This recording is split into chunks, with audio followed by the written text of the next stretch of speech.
ഇറാനെതിരായ യുദ്ധത്തിന് ധനസഹായം നൽകാൻ ധാരാളം പണം അമേരിക്കയുടെ പക്കലുണ്ടെന്ന് US treasury secretary Scott Bessent വ്യക്തമാക്കി. മിഡിൽ ഈസ്റ്റ് സംഘർഷത്തിനിടയിൽ പ്രസിഡന്റ് ഡൊണാൾഡ് ട്രംപ് എല്ലാ ഓപ്ഷനുകളും മേശപ്പുറത്ത് വെച്ചിട്ടുണ്ടെന്നും ഉറപ്പിച്ചു പറഞ്ഞു. NBC ന്യൂസിനോട് സംസാരിച്ച ബെസന്റ് ഭരണകൂടത്തിന്റെ നടപടികളെ ന്യായീകരിക്കുകയും ചെയ്തു. ട്രംപ് തന്റെ നിയമപരമായ അധികാരത്തിനുള്ളിൽ പ്രവർത്തിച്ചുവെന്ന് പറഞ്ഞു. പ്രസിഡന്റ് ട്രംപ് തന്റെ ആദ്യ ടേമിലെന്ന പോലെ സൈന്യത്തെ കെട്ടിപ്പടുത്തിയിട്ടുണ്ട്.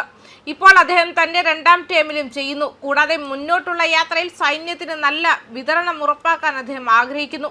യുദ്ധത്തിനിടയിൽ തന്റെ ഭരണകൂടം പെന്റഗണിന് ഏകദേശം $200 ബില്യൺ അധിക ധനസഹായം തേടുമെന്നും ട്രംപ് നേരത്തെ സൂചിപ്പിച്ചിരുന്നു. US സൈനിക തയ്യാറെടുപ്പ് നിലനിർത്തുന്നതിന് ഇത് നൽകേണ്ട ചെറിയ വിലയാണെന്നും അദ്ദേഹം വിശേഷിപ്പിച്ചു.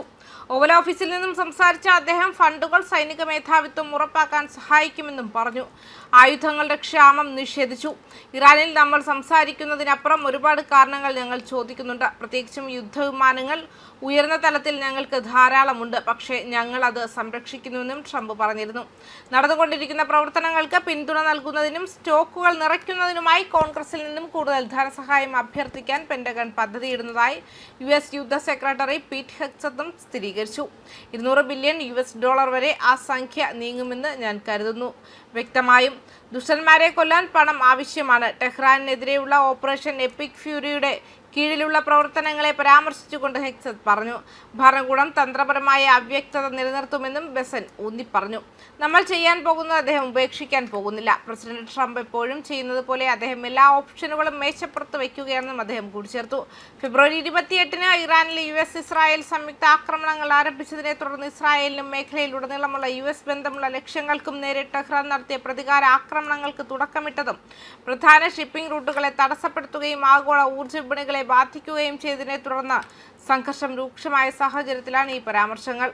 അതേസമയം യുദ്ധച്ചെലവുകൾ വഹിക്കുന്നതിനും ആയുധശേഖരം നിറയ്ക്കുന്നതിനുമായി കോൺഗ്രസിൽ നിന്നും കൂടുതൽ ധനസഹായം അഭ്യർത്ഥിക്കാൻ പെന്റഗൺ പദ്ധതിയിടുന്നതായും US യുദ്ധ സെക്രട്ടറി പീറ്റ് ഹെഗ്സത്ത് സ്ഥിരീകരിച്ചു. ഓപ്പറേഷൻ എപ്പിക് ഫ്യൂരിയുടെ കീഴിൽ ടെഹ്റാനെതിരെ നടന്നുകൊണ്ടിരിക്കുന്ന സൈനിക നടപടികളുമായി ഈ അഭ്യർത്ഥന ബന്ധപ്പെട്ടിരിക്കുന്നുവെന്നും പെന്റഗൺ ബ്രീഫിംഗിൽ സംസാരിച്ച ഹെഗ്സത്ത് പറഞ്ഞു.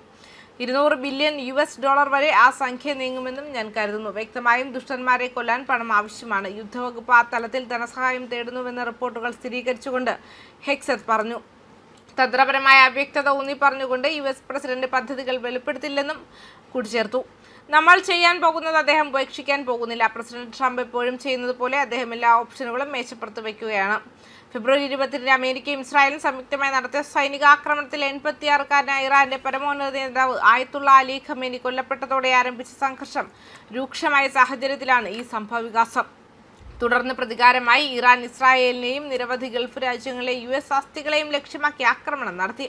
ഇത് ജലപാതകളിൽ തടസ്സമുണ്ടാക്കുകയും അന്താരാഷ്ട്ര ഊർജ്ജ വിപണികളെയും ആഗോള സാമ്പത്തിക സ്ഥിരതയെയും ബാധിക്കുകയും ചെയ്തു. മേഖലയിലെ സംഘർഷം കാരണം ആഗോള ഊർജ്ജ വ്യാപാരത്തിലെ നിർണായക ഗതാഗത മാർഗമായ ഹോർമുസ് കടലിടുക്ക് ഇറാൻ ഏതാണ്ട് അടച്ചുപൂട്ടുകയും ചെയ്തു. ന്യൂസ് ഡെസ്ക് കർമ്മ ന്യൂസ്.